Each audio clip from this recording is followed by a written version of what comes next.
یہ جنگ جو ہوئی ہے کربلا میں، مارکہ کربلا جو ہوا ہے، یہ یزید اور امام حسین کے درمیان نہیں تھا، بلکہ حسینیت اور یزیدیت کے درمیان تھا۔ یعنی یہ شخصی لڑائی نہیں تھی بلکہ نظریات کا تصادم تھا۔ اگر شخصی لڑائی ہوتی تو یزید جیت گیا تھا، بطور شخص حضرت امام حسین شہید کر دیے گئے اور یزید جو ہے وہ تخت و تاج پہ متمکن رہا۔ تو اگر یہ شخصی لڑائی قرار دیں تو یزید جیت گیا اور امام حسین ہار گئے، یہ شخصی اگر لڑائی قرار دیں۔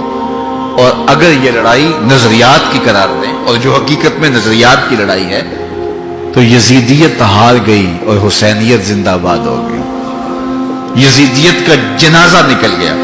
وہ تخت و تاج جس کے لیے یزید نے اتنا کچھ کیا تھا، اس کے اپنے بیٹے نے اس پہ تخت پہ تھوکا۔ یزید کا بیٹا معاویہ بن یزید جب تخت نشین ہوا ہے تو وہ گھر سے باہر 6 ماہ نہیں نکلا، اس کا جنازہ ہی نکلا۔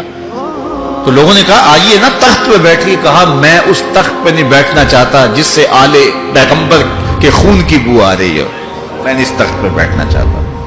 اور پھر اس کا تخت سمٹ گیا، اس کا نام مٹ گیا، کلنج کے مرض سے تڑپتا ہوا مرا اور انتہائی ذلت کی موت مرا، رسوا ہو گیا، اس کا نام بھی باقی نہیں ہے۔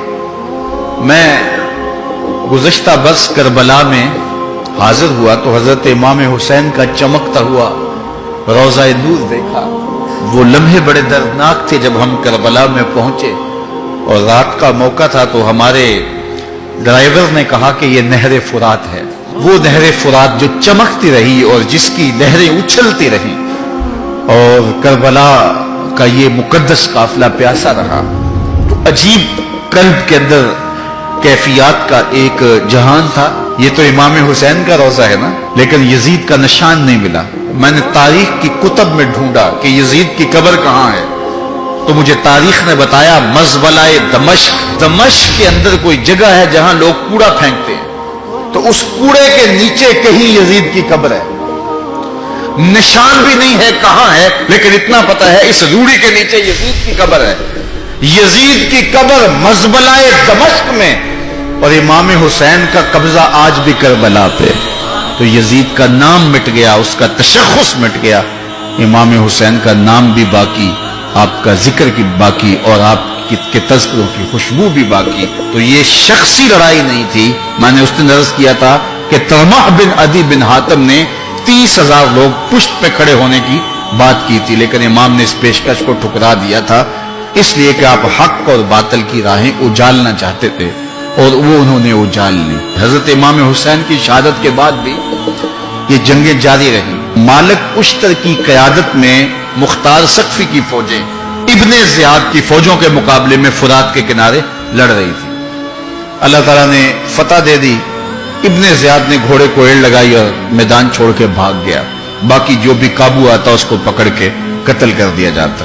خیر یہ لوگوں کی پہنچ سے بہت دور نکل گیا، لیکن اس کا جی گھبرا رہا تھا، پیاس کی شدت تھی، گھوڑا بھی ہانپ رہا تھا۔ تو یہ چلتے چلتے صحرا میں گیا تو وہاں اس نے دیکھا کہ ایک خیمہ ہے، تو سوچا کہ میں چلتے چلتے ان سے پانی کا گھونٹ مانگ لوں تاکہ اپنے جگر کی پیاس کو بجھا سکوں۔ تو اس نے گھوڑا کھڑا کیا اور ہانپتا ہوا اس نے پردہ اٹھایا، دیکھا تو خیمے میں امام زین العابدین قرآن کی تلاوت کر رہے تھے۔ تو جب اس نے دیکھا تو ایک دفعہ تو شرم سے پانی پانی ہو گیا، لیکن مرتا کیا نہ کرتا، پیاس کی شدت تھی کہ حضرت پانی دیجئے۔ امام زین العابدین نے دیکھا اور پھر گھڑے سے کٹورا بھرا اور اس کے ہاتھ میں تھمایا، سمجھا کہ حضرت نے مجھے پہچانا نہیں، پانی پی لیا، شدت کی پیاس تھی، پھر مانگا، آپ نے پھر دیا، تیسری مرتبہ پھر مانگا، آپ نے پھر دیا۔ 3 کٹورے پانی کے پینے کے بعد امام زین العابدین سے کہنے لگا حضرت شاید آپ نے مجھے پہچانا نہیں۔ امام زین العابدین ابھی تک ضبط کیے بیٹھے تھے، آنکھوں سے موٹے موٹے آنسو نکلے۔ کہا بدبخت تجھے نہیں جانتا جس نے میرا خاندان اجاڑ دیا، 6 ماہ کے بچے بھی نہ چھوڑے، جس نے مخدرات کو اونٹوں پہ بٹھایا، کیا تجھے نہیں جانتا جس نے خاندان نبوت اجاڑ دیا؟ تو کہا حضرت اگر جانتے ہیں تو میرے ساتھ یہ سلوک کیا کیا؟